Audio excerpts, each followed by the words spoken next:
John pulled up to the curb exactly on time, his usual precision guiding the way he lived, even in things like picking up his wife. The city lights reflected off the windshield as the back door of his car opened, and for a split second, he assumed she would slide into the passenger seat like she always used to. But no. Sophia didn't even glance at him. Instead, she stepped into the back seat, laughing at something, her soft curls bouncing lightly against her beige cashmere coat. Sitting beside her, adjusting his tie with a clumsy eagerness, was Ryan, a junior assistant John barely remembered from the quarterly hiring wave. They both sank into the back as if he were their chauffeur. "Hey, can you turn the AC up a little?" Ryan said casually, before leaning into Sophia. "You were totally right about that vendor. I sent the email this morning." Sophia smiled, not the rehearsed smile she wore in public meetings, but the kind John used to think was reserved only for him. She didn't even acknowledge John with a nod. Not a word, not even eye contact. He stared at the rearview mirror in silence, watching her fingers brush a stray hair off Ryan's blazer like it was second nature. John's grip on the steering wheel tightened, his knuckles cracked. The engine purred softly beneath the awkward silence now sitting on his shoulders. He didn't say a word, neither did she. They were supposed to attend the shareholders' charity gala together. John had even arranged for the jade cufflinks she liked him wearing, but apparently Ryan had earned a seat beside her. "Nice car," Ryan muttered, looking around. "President Wong really lives the life, huh?" John's eyes didn't flicker, his voice didn't rise, but something inside him fractured with a clean, surgical snap. Sophia finally looked up, only because her phone call ended. Her gaze landed on John like he was part of the furniture. "We'll stop by the Hilton first," she said coolly. "I need to pick something up." He didn't reply. Ryan chuckled nervously. "President Wang, I hope it's not awkward that I joined. Miss Sophia thought it'd be good exposure for me to attend the gala, first time around such big names, you know?" John kept his eyes on the road. "Of course," he replied flatly. "Exposure is important." A silence fell, heavier than before. Ryan shifted uncomfortably. John's voice came low, even. "Ryan?" "Yes, sir?" "Get out of my car." Ryan blinked. "I'm sorry?" "I said," John repeated, turning to face him fully now. "Get out." Sophia's eyebrows shot up. "John, don't do this right now." John didn't raise his voice. He didn't need to. The coldness in his tone silenced her immediately. "I'm not your driver, and he's not my guest." Ryan looked to Sophia for help. She stared out the window, lips pressed thin. The moment stretched long enough to make Ryan swallow hard, then reach for the door handle with a shaky hand. He stepped out, face flushed with embarrassment, shoes crunching against the gravel. John looked at Sophia through the mirror. "You can stay or go with him, but either way, he's not getting back in." Her expression didn't change. She folded her arms and leaned back, like none of it bothered her, like he hadn't just made a public statement that shattered what little trust was left. John drove off without waiting for her answer. In that moment, it became clear. This wasn't a misunderstanding, it was a message. And he'd received it loud and clear. This marriage wasn't broken, it was already over. They met the way most powerful people do, at a boardroom table dressed as a dinner party. Contracts were passed around like wine, and behind every clink of glasses was another handshake to seal a merger. Sophia Liu was the daughter of the Liu Group's chairman, polished and impossibly poised. John was the only son of the Wang family empire. Everyone in that room already knew they'd be married before dessert arrived. The alliance was lucrative. Their families shared equal stakes in 3 subsidiaries, and with one engagement, the press framed it as the romantic fusion of legacy and leadership. In truth, it was neither. John remembered the moment he first saw her. She wore a silk cream dress that hugged her figure like it had been tailored by silence. She spoke little that night, but when she did, her voice didn't waver. She looked at him with a kind of distance that wasn't cold, it was deliberate, measured. When their engagement was announced, she didn't cry tears of joy, she didn't post filtered photos or write gushing captions. She said to him in a quiet hallway, "Let's at least make this look good." John respected that. He was a man who had learned young that emotions were expensive, in business, in bloodlines, in marriage. The only thing more dangerous than revealing how you felt was not knowing how the other person truly did. Sophia intrigued him because she never needed to be deciphered. She was upfront about being unavailable. And somehow, that honesty felt like the rarest intimacy of all. The first year of marriage was simple, cold, but simple. 2 bedrooms, shared calendar access, public events, dressed to perfection. They took turns arriving first to press conferences to avoid the rumors of distance. And yet, cracks formed, not the kind that split things apart, but the kind you notice only in stillness. One night, after an exhausting negotiation in Singapore, Joe had returned to the penthouse they shared. It was 2:17 a.m. The light in her room was on. When he peeked in, she was asleep but curled on the couch with her arms crossed tight across her chest, a barely touched glass of red wine on the side table.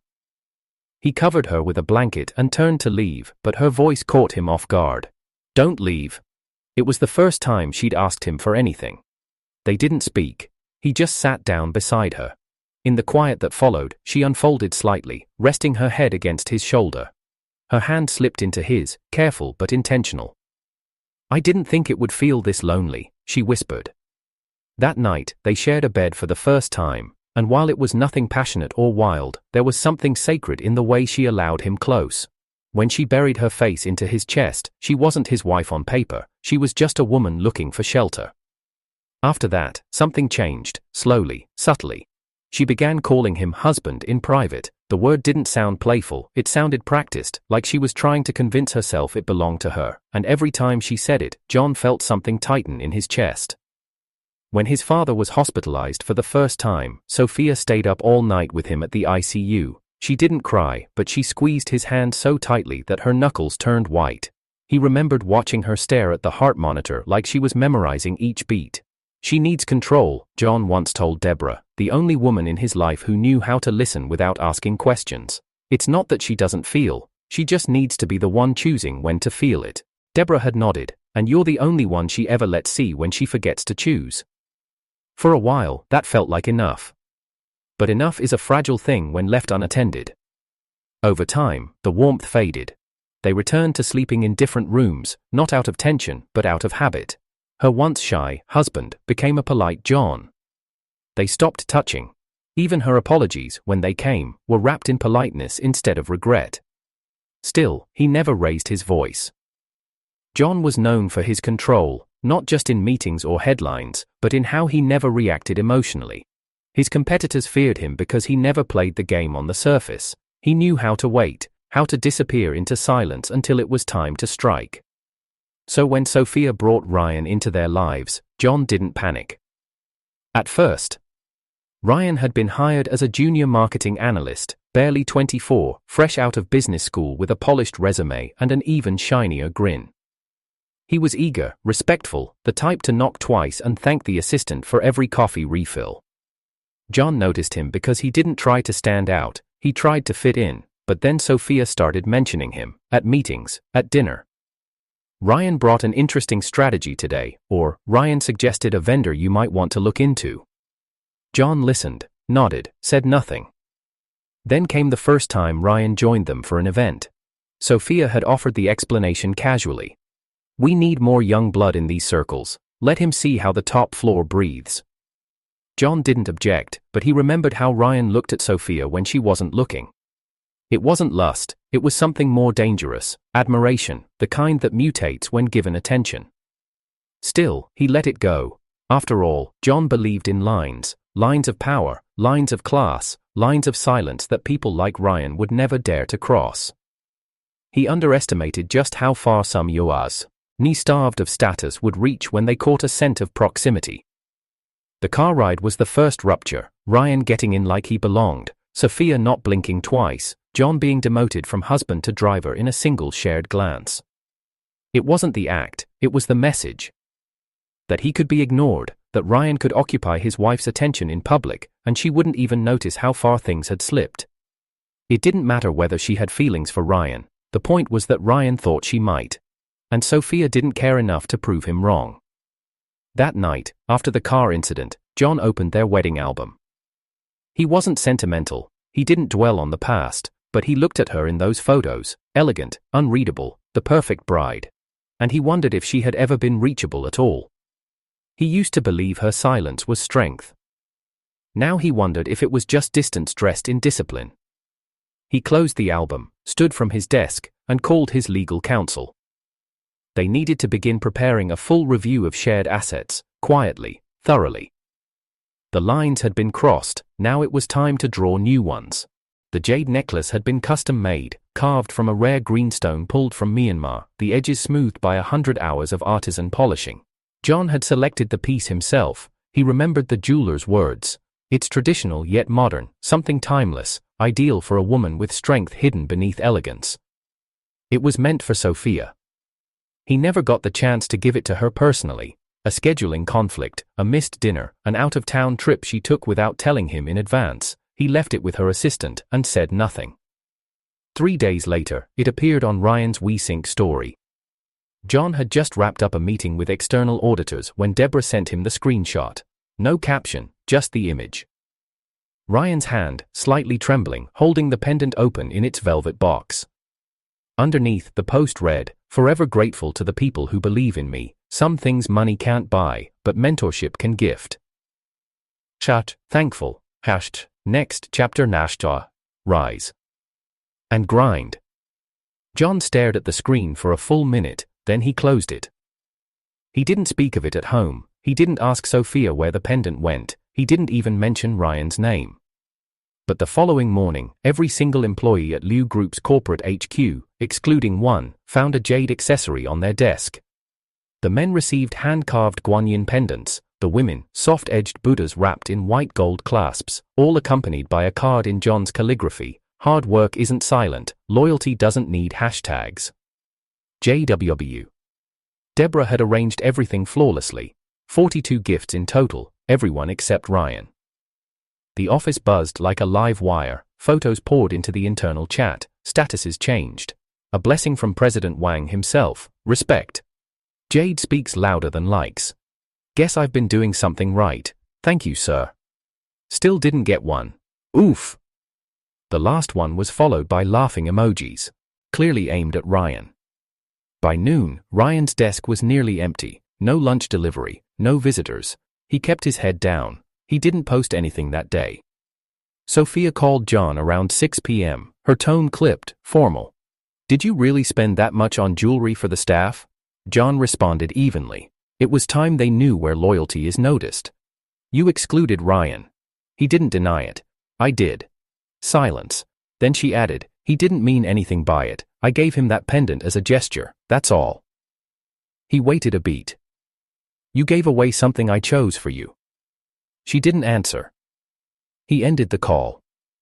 The next day, Ryan appeared outside John's office. Deborah had tried to intercept him, but John waved her off. Let him in. Ryan stepped in cautiously, no usual cheer, no wide smile, just quiet anxiety beneath too much cologne. President Wang, I hope I'm not overstepping, but I wanted to apologize. John said nothing. Ryan rubbed his palms together. The post wasn't meant to disrespect you. Miss Liu gave me the pendant. I was just proud and stupid. I didn't realize how it would come off. You didn't realize, John repeated. Ryan looked down. Honestly, I didn't think you'd even see it. That's where you're wrong. Ryan looked up, startled. John leaned back in his chair. You're not invisible, Ryan. You've just mistaken access for authority. A ride in the back seat doesn't make you family. I never thought. You did. You thought exactly that. That's why you smiled in that photo like you'd won something. Ryan flinched. I admire her. I've never hidden that. And what do you think admiration earns you in this world? John asked. Ryan hesitated. I guess I hoped being seen might mean something. That pendant was never yours to wear, and admiration isn't a currency, not with me. Ryan lowered his eyes again. I'm sorry.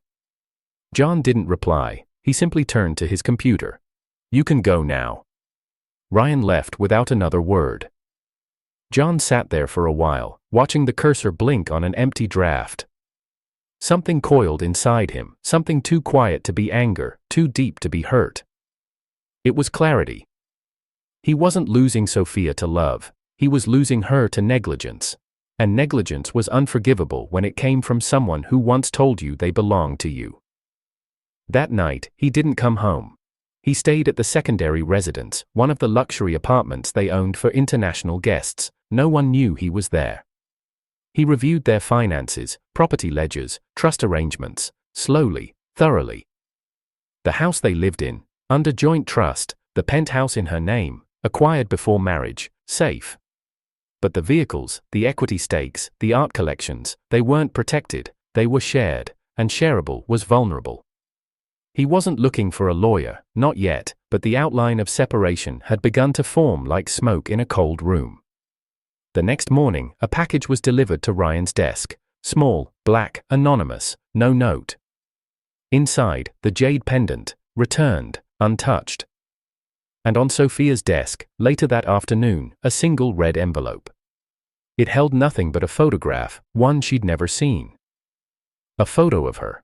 From behind. Taken during the gala. Her hand, resting on Ryan's shoulder. Her smile soft. And beneath it, John's handwriting. One of us stopped paying attention. The other started remembering everything. The whispers began at the autumn benefit gala, not loud, not direct, but precise enough to slip through crystal glass and jazz piano. John caught the glance of a board member across the room. The man's eyes flicked briefly to Sophia and Ryan before politely looking away. Ryan had arrived with Sophia again. No formal invitation, no mention in the seating plan. Yet there he was, standing a little too close to her as she laughed, dressed in the navy gown John had bought 2 years ago in Milan. That dress was meant for private dinners, not shared with interns and champagne flutes. John stood near the garden patio, drink in hand, posture relaxed. He didn't flinch when he heard a woman in passing murmur behind him, "Is that her new assistant, or something else?" The man beside her whispered back, "Well, he's always with her now, ever since the jade incident." They both laughed lightly. John didn't. He returned home alone that night, even though Sophia had left in the same car. He simply asked the driver to stop halfway and walked the last 4 blocks in silence. It wasn't about where he was going, it was about walking away on his own terms. That week, he called a private accountant, had him recategorize every overlapping financial asset. Deborah, his executive operations manager, watched the shift without a word, but she noticed everything. She always did. Deborah had been with the Wang family for 6 years, never once crossed a line, never once overspoke, but as she handed him the notarized paperwork, she paused. "Is this a restructure or an escape plan?" she asked quietly. John looked up from the page. "Both." She didn't ask again. A few days later, he came home early, something rare. The apartment was dimly lit. Sophia sat curled on the couch, scrolling through her phone. On the table sat 2 champagne flutes and a half-opened portfolio. Ryan emerged from the hallway, looking a little too casual in a designer coat he couldn't have possibly afforded on his own salary. They both froze when they saw John. "I was just dropping off the final Q4 projections," Ryan said, clearing his throat. "Didn't know you'd be home already." Sophia stood. "I told him to wait so we could go over them. It's late, and the office is—" John held up a hand. "No explanations." Sophia's lips parted, but the words caught. Ryan awkwardly excused himself, collecting his coat and binder in a bundle. He bowed slightly before exiting, too fast. John didn't sit. Sophia sighed, stepping toward him. "You can stop glaring like that." "Like what?" "Like you've already decided what you want to believe." John's voice was quiet. "It's not about belief, it's about what I see. You saw me talking with a colleague. I saw you sharing champagne with someone you never even mentioned until 6 months ago." Her arms crossed tightly. "You think I'm cheating?" He didn't answer. "I'm not," she said sharply. "There is nothing between me and Ryan, nothing ever happened." John watched her, unmoved. His silence was sharper than accusation. She paced. "You want to hear me say it? Fine. He admires me, that's all. He looks up to me like a lost puppy. He reminds me of my brother." That stopped him. Sophia turned away from him. "My brother was 14 when he died. He was quiet, sensitive. He got bullied every day. No one helped him. No one stopped it. I wasn't even in the country when it happened." Her voice cracked. "He jumped off the roof of the school dormitory." John had never heard this story, not in 3 years of marriage. "I see the same exhaustion in Ryan's eyes sometimes," she continued. "That's why I can't just throw him aside like you want me to, because I know what it feels like when no one steps in. Do you think that excuses what you've been doing?" Her eyes snapped to his. What have I done, John? Treated a junior staff member like a human being, stopped him from being eaten alive by people like you? I gave him more mercy than he deserved. You gave him more attention than I ever expected from you. You want to control every room you're in, she said coldly, even the ones I'm standing in. You're my wife. And he's just a name on a payroll. But he wants to be more than that. She blinked, stunned. You think I don't know that? John stepped forward. Then why did you let it go this far? She flinched. He walked to the bar and poured a drink. He's playing you. She stared at him in disbelief. You really believe that, don't you? I've seen the way he looks at you. I've seen the posts, the comments, the subtweets. He's crafting a story. Sophia sat down, quietly. You think I'm naive. I think you're distracted. She looked away. Deborah came by the next day for scheduled reports. She noticed Sophia wasn't home, that John's tone had shifted, quieter than usual. She noticed his schedule now included meetings with inheritance lawyers and foreign banks. She said nothing. Later that week, Sophia confronted him again, this time after an internal company dinner. Ryan had been excluded from the guest list, and Sophia took note. I asked you to stop humiliating him. I didn't humiliate him, he just didn't get invited. You're turning this into a campaign. You're turning this into a scandal. The argument went nowhere, neither raised their voice. But the silence that followed was worse than any yelling could have been. John went to the guest room that night. He didn't close the door, but Sophia didn't come looking, and while she stayed out late the next evening with clients, John didn't ask who was there. The distance became ritual. Then came the message from an anonymous source, an HR staffer, a forwarded screenshot from Ryan's private account, now visible to only a few selected viewers, a post with a quote, "In some marriages, love is a business transaction, and some interns are tired of being invisible." Levels 2. This, John stared at the screen, no anger, just cold, calculating acknowledgement. Deborah found him in his office the next morning, reviewing investment paperwork. She opened her mouth to ask something, then closed it. I'm sorry, she said finally. He didn't ask what for. She added, quietly, I think you were the only thing keeping her from becoming just like everyone else. He looked up. Then I failed. She paused. You still have time to decide what failure means. John closed the folder in front of him. He already had. The Liu family dining room hadn't changed in years, same gold-edged porcelain, same antique mahogany table, same stiff atmosphere dressed in laughter. But this time, the air buzzed with something sharper. Sophia's mother had invited them both under the excuse of catching up before year-end. Of course, she also invited Ryan, who sat 2 seats away from Sophia like he belonged there. John arrived late, on purpose. He greeted Madame Liu with effortless charm, kissed her hand, and took the seat at the head of the table, opposite Sophia. She avoided his eyes. Ryan nodded awkwardly, clearly unsure whether he was supposed to speak or just smile. Madame Liu poured wine herself. It's been so long since the 3 of you were under one roof. I heard you came back from Shanghai, Ryan? Yes, ma'am, Ryan replied with practiced humility. I accompanied Miss Liu for a few meetings. Such a loyal assistant, she said, then looked toward John. You're lucky, Sophia. Not many men are as secure as John. He doesn't get jealous easily. John set down his wineglass slowly. Actually, Mom, I do have some news. Everyone turned, the soft clinking of cutlery paused. John smiled, but it didn't reach his eyes. I'm having a child. The silence stretched like a blade. Sophia blinked. What? He looked at her directly. I found out last week. It's a boy, healthy, confirmed. Madame Liu gasped, covering her mouth. That's wonderful, but when were you going to tell us? She looked to Sophia, confused. Wait, you didn't tell me? Sophia's voice cracked. Because I'm not pregnant. John took out a small envelope and placed it on the table, sliding it across. It's not her. The child's mother isn't Sophia. The table shattered in a single sentence. Ryan's face contorted, unsure whether to hide his shock or comfort Sophia. She looked at John like the world tilted under her feet. You're lying. I'm not, he said. The test was from a top OB/GYN professor. 10 weeks, strong heartbeat. Sophia's hands trembled. What are you doing? Announcing my heir, John replied coldly. Since everyone here seems so invested in Ryan's future, I thought I'd share mine. Ryan cleared his throat. President Wang, John held up a finger. Careful.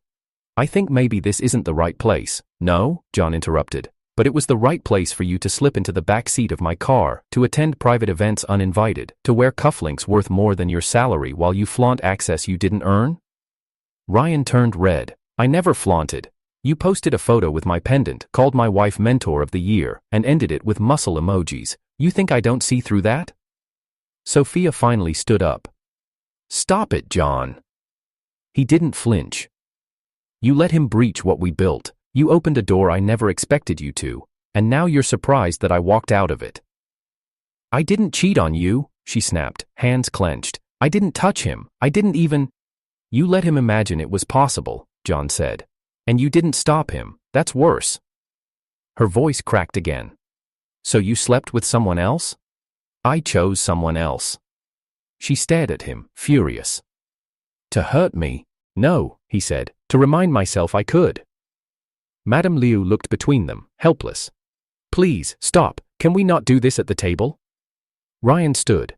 I think it's time John rose too. Sit down. Ryan froze. John leaned in just slightly. You know what you are, Ryan. You're the reason men like me protect what's ours so fiercely. Because for every 10 years we build something, there's always someone like you waiting to sneak in the back door. I never… You wanted her, John said, not loud, but cutting. And when she didn't push you away, you thought you had a chance. That's what envy does to weak men, makes them bold and pathetic. Sophia stepped between them. That's enough. He looked at her, really looked. I never wanted perfection, John said quietly, but I did want respect. You think I don't respect you? I think you forgot who we were. She breathed hard. What about the child? He'll be raised by my family, he'll carry my name, and he'll know what happens when you cross a line you swore never to cross. Tears welled up in Sophia's eyes. Why are you doing this? John leaned closer. Because when you let him take my seat, you stopped being my wife, and I stopped needing to protect what wasn't mine anymore. He turned, straightened his cuffs, and walked out without another word. Ryan sank into his chair, humiliated. Sophia stood still, trembling, hands shaking as if they didn't belong to her body. Madame Liu whispered, Sophia, is it true? Sophia couldn't answer. Outside, John exhaled as he stepped into the night. He wasn't angry, he wasn't broken. He was free. Ryan waited for John outside the corporate shareholders' summit.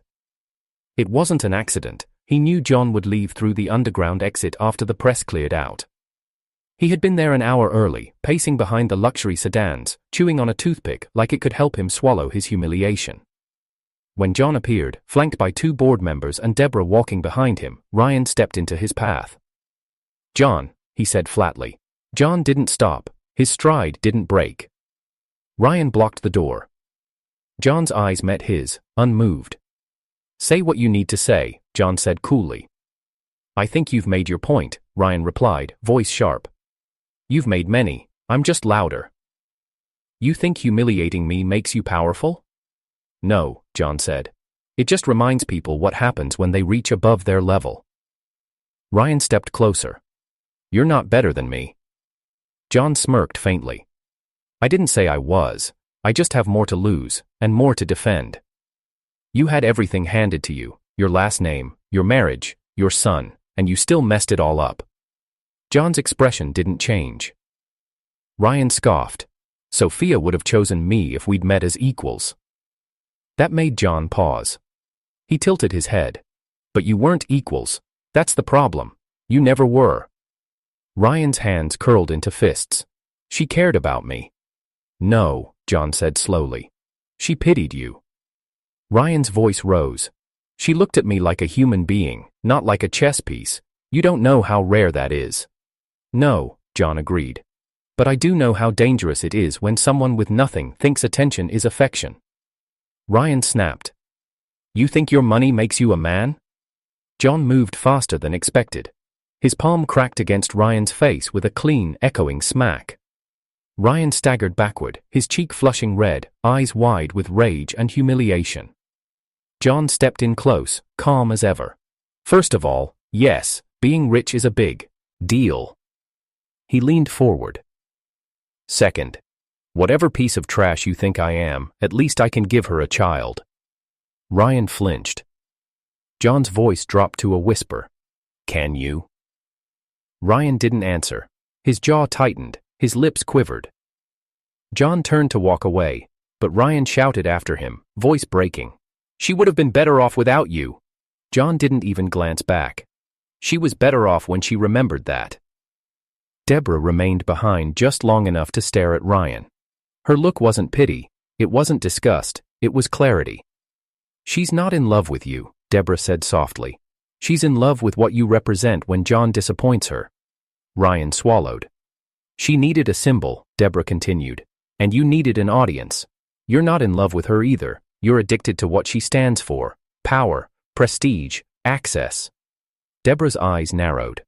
But obsession can't wear a wedding ring. She walked away, heels clicking against the polished marble.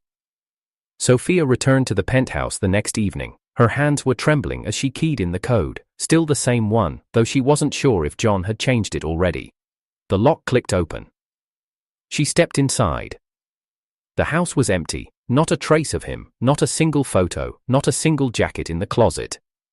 His favorite espresso cup gone. His cufflink box missing. The row of wine glasses cut in half. Even the housekeeper wasn't there. Only a sealed envelope on the kitchen counter. Sophia picked it up slowly. Her name was handwritten in black ink, as neat as always. Inside was a single document, property division, dated and signed, his assets accounted for, her ownership preserved, the separation surgically clean. No note, no goodbye. Just a date circled at the bottom. The day their marriage would be legally dissolved. She sank onto the bar stool, the pages trembling in her hands. John had already planned it all, and he hadn't left in anger. He'd left with finality. Later that week, Deborah found her at the corporate lobby, sitting on the velvet bench near the orchid display. Her eyes were red, her posture was perfect. Sophia, Deborah said. Sophia looked up. He loved you, you know? Sophia nodded. But he stopped fighting when he realized you never protected him back. Sophia's voice cracked. I didn't cheat on him. I know. But I broke something. Deborah sat beside her. You let someone stand in a place that was never meant for anyone but him, and then you left him standing alone. Sophia covered her face. Deborah reached into her coat, took out a small card, and placed it on the seat beside her. Sophia lifted it. It was a single photo. Her, from a charity gala, back when things were still fixable. She was laughing at something Ryan had said, her hand resting lightly on his arm. The timestamp read, 1 week before the jade pendant. On the back, in John's handwriting, love doesn't disappear, it just closes the door when you forget to knock. Sophia clutched the card like it could hold her together. But the door had already closed. And John wasn't waiting on the other side. The divorce was finalized in a conference room that smelled of leather, ink and quiet resignation. No media, no family, just 2 legal teams and a notary who barely made eye contact. John arrived 5 minutes early. Sophia walked in precisely on time, dressed in a white blouse so crisp it looked like armor. She didn't cry. Neither did he. They didn't speak. The last page was passed across the table. She signed it. He signed it. That was it. Sophia glanced down at her ring, still on her finger. For a moment, her thumb brushed over the metal as if she could smooth the past by polishing the surface. John noticed, but said nothing. He stood, buttoned his coat, and walked out. That was the last time they were ever in the same room without a third person present. John raised his son alone. Not entirely alone, his mother insisted on taking the boy every weekend, fussing over vitamins and manners, calling him our little prince. They named him Luis. A name that sounded strong, international, untethered to either family's legacy, yet destined to create one of his own. Luis didn't know the full story, he only knew that his mother didn't live with them. She visited sometimes, on birthdays, holidays, whenever she gathered the courage, and John, to his credit, never stopped her. He just never welcomed her. Luis, in his toddler years, was oblivious. He called Sophia Mommy when she brought cake, called John Dad when he tucked him into bed. It broke her quietly every time. She started bringing toys, hand-picked clothes, handwritten storybooks with his name on every page. Luis would giggle and hug her legs, but by the time John walked into the room, he'd scamper away like the spell had been broken. Sophia lingered at the door after visits, eyes red, fingers fidgeting with keys she no longer had access to. Sometimes she asked to come in. John always stepped aside, but never looked at her when he did. They shared the space like ghosts, never arguing, never reminiscing, just existing in parallel for the boy, and then she'd leave. He never stopped her, but he never once asked her to stay. Ryan vanished. Quietly. Completely. The last rumor Deborah caught wind of placed him at a small offshore firm in a city no one could pronounce, no public-facing role, no LinkedIn updates. His last trace was a resignation letter left on the assistant's desk, one that ended with a single line. Tell her I'm sorry for thinking I could matter. He wasn't fired, he wasn't ruined. He was simply erased. The corporate world didn't want a man whose face was once slapped in a garage by one of Asia's most powerful heirs. John never remarried. He had offers, of course, daughters of old money, foreign heiresses, lawyers, models, diplomats. He took a few to dinner, for appearances. None made it past the third meeting. Luis grew up fast. He looked more like John every year, same jawline, same silence, same eyes that cut through people without needing to speak. Deborah stayed by John's side through it all. She managed the transitions, the trust funds, the legal buffers between him and the world. She watched Sophia come and go, her visits decreasing over time, her laughter dulling with every year. She also noticed how John stopped playing the piano, how the music room remained clean, untouched, how he read more but spoke less. Your silence is louder than your rage, she once told him. He didn't deny it. The last time Sophia visited, it was raining. Luis was 10, tall for his age, carrying a book in one hand and a sketchpad in the other. He hugged her like always, called her mom like always, then ran off like always. Sophia stood in the hallway longer than usual, watching him disappear down the corridor. John leaned on the doorway, dressed in black, one hand in his pocket. He didn't offer tea. Sophia finally turned to him. Do you ever think we could start over? She asked quietly. John didn't hesitate. Marriage was never the problem, he said. You were. Her breath hitched. He didn't soften. You never protected what we had. You defended him, then blamed me for taking it personally. I didn't think he was a threat. And that was your mistake. Sophia blinked away tears. I was scared, John. You were becoming someone I didn't recognize. I became what your silence forced me to. She looked down at the floor. I'm sorry. He looked at her for a long moment. His voice was almost kind. Almost. I didn't need your apologies. He turned, walking back into the house, the sound of his footsteps sharp against the hardwood.